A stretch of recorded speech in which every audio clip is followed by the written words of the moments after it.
ये monsoon season में आपको ये वाला remedy that is eupatorium perfoliatum बहुत काम आएगा, specially in some cases of dengue fever.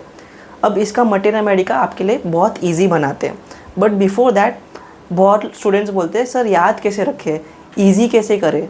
तो एक टेक्निक है, आप जब भी रेमेडी का टोटलिटी बनाओ, पोर्ट्रेट बनाओ, तो ऐसा बनाओ कि this portrait will fit you into a patient. तो वो पेशेंट का पोर्ट्रेट जैसा बनाओगे तो मटेरियल रेमेडी का आपको एकदम इजी हो जाएगा। तो स्टेप बाय स्टेप आज मैंने आपके लिए फ्लो चार्ट बनाया कैसे याद रखना है, and let's start. So first of all eupatorium perfoliatum को बोन सेट भी बुलाते हैं, मतलब इसका बोन ब्रेकिंग फीवर होता है, that is the first thing. और इसका मेनली 3 जगह पे एक्शन है, मलेरिया, इन्फ्लुएंजा एंड डेंगू। अब इन तीनों में भी फीवर तो कॉमनली आता है, बट इसका फीवर के साथ स्फीयर ऑफ एक्शन क्या है, एक गैस्ट्रो हिपैटिक ऑर्गन्स और दूसरा ब्रोंकियल। दैट मीन्स ये इन फीवर के साथ इन सब के साथ भी सिम्टम्स प्रोड्यूस करेगा। तो सिंस इसका स्फीयर ऑफ एक्शन लिवर पे है, that means vomiting of bile and nausea associated रहेगा विथ फीवर। और ब्रोंकियल पे भी है, दैट मीन्स ये ब्रोंकस में बहुत सारा म्यूकस प्रोड्यूस करेगा और कॉफ रहेगा। कॉफ मीन्स ऐसा कॉफ रहेगा कि अगेन बोन सेट, तो सोरनेस एंड ऐसा लगेगा बहुत सारा पेन होगा एंड सोरनेस होगा वाइल कॉफिंग। एंड हम ऑफनली देखते हैं कि डेंगू में लिवर लेवल्स बहुत राइज हो जाते हैं। तो इस तरह से फर्स्ट हमने स्फीयर ऑफ एक्शन ये कर लिया।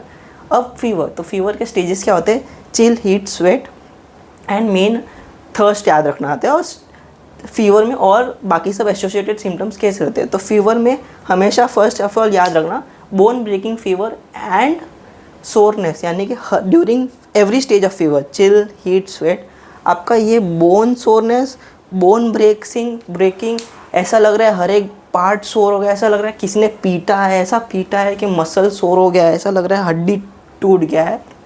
इस तरह से हर एक स्टेज ऑफ फीवर में रहेगा।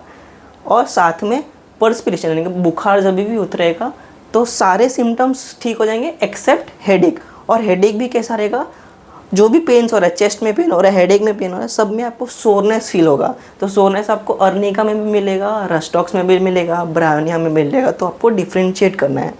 और अब मेन पॉइंट पे आते हैं थर्स्ट। तो थर्स्ट सब स्टेजेस में थर्स्ट रहता है, बिफोर चिल भी रहता है, बट जैसे जैसे चिल आने वाला था थर्स्ट उसका कम हो जाता है। तो ये सिम्टम उसका कंफर्म होता है कि पेशेंट को लगता है as soon as thirst is going to come, he feel that chills is going to start, यानी कि फीवर स्टार्ट होने वाला है। तो ये पूरा टोटलिटी जब होगा तो आपका मटेरियल मेडिका भी ईजी हो जाएगा और आपका प्रिस्क्रिप्शन फॉर पेशेंट्स भी ईजी हो जाएगा। तो do share, because it's very important this rainy season that every student should know this remedy, Eupatorium perfoliatum. Thank you so much.